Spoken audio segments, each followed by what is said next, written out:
So, Chris, you want to talk about some more Disney stuff? Yeah, I mean, I guess we better, considering they own Star Wars now. This one's pretty cool. It's also equally unaffordable, but that's okay. So Disney has just come out with their new attraction for their Star Wars property.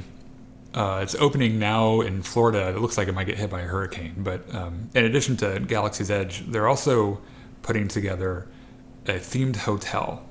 Mm-hmm. I've heard some stuff about this. Yes. Now, okay, so when I hear the phrase themed hotel, I automatically get a little worried. Yeah, it's enough to quirk my eyebrows. This themed hotel was designed entirely by Disney Imagineers.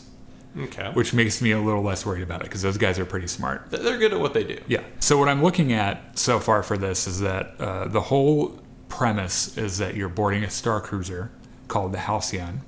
Mm-hmm. It looks like, at least the image from the article there, it looks like a predated Corellian blockade runner.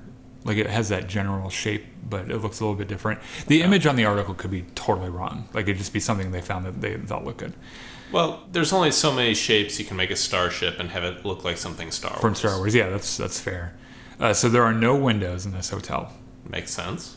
But there are screens so that that look like windows, so you can kind of look out and look into space and see ships and stuff. That makes sense, but it also makes me worry about the aesthetics of like temporarily living in a space where there are no windows and no natural light. It's all just screens. Are you claustrophobic? No, I just think that would be weird. I think it would be kind of cool. I think it would feel just like being on a starship. That's probably what they're going for. Yeah.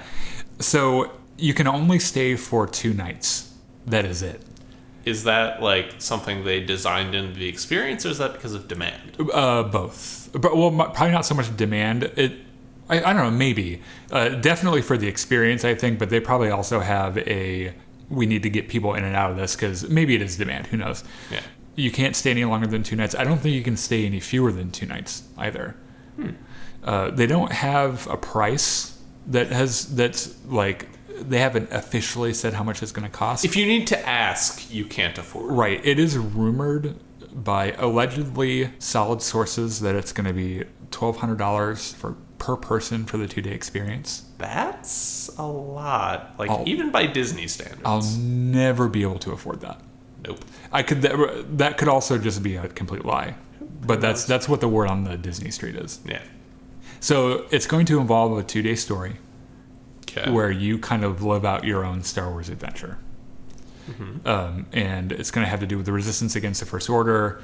I guess the idea here is that like when you're not in the park, you're going to go to where you rest and then do more Star Wars things, which for me is awesome. Like I don't know so much now because I'm like getting kind of old. Yeah. And I remember the last time I went to Disney World, we got there, and after the 30-hour drive, I just wanted to sleep. Yeah.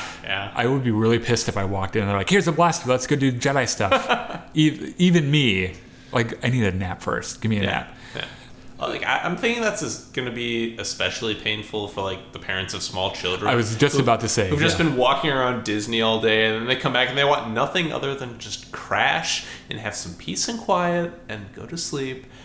And then there's the cast members walking up saying, hey, there's more stormtroopers coming in. We need to grab this blaster and shoot them. Here, have a lightsaber, hit something. Yeah. Well, actually, for those parents, allegedly, there will be an adult-only area where you can purchase adult beverages. I was going to say, that's where the booze is. Yeah, which I gotta say, if I was designing a thing like this, my first thing would be like, how do I keep parents from being pissed off? Like, how are we gonna get them drunk? The other thing it might have is a brig. So, like, if a kid's being bad, I'm not sure what it's for, but like, there's apparently a brig that you can get thrown into. Okay. So I'm wondering if you can like bribe a cast member and be like, my kid needs to go into the brig. Can you make this happen for me? At any event, it looks like it's a really fun experience. Obviously designed for people like us who have like been living under Star Wars fantasies since we were little kids anyway. I really wish the price was a little less, but you know it's Disney. It's where they sell $5 sodas, so you know it's whatever. I'm looking forward to it. So let us know what you think about the Disney cruise ship. Make sure that you like and comment on this video. Tell your friends about it. You'd really help out the channel.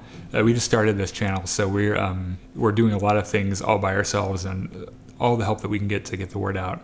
It'd be really great. Most of all, please subscribe to the channel and make sure that you have your notifications set to get videos when we publish them. So we will see you guys later.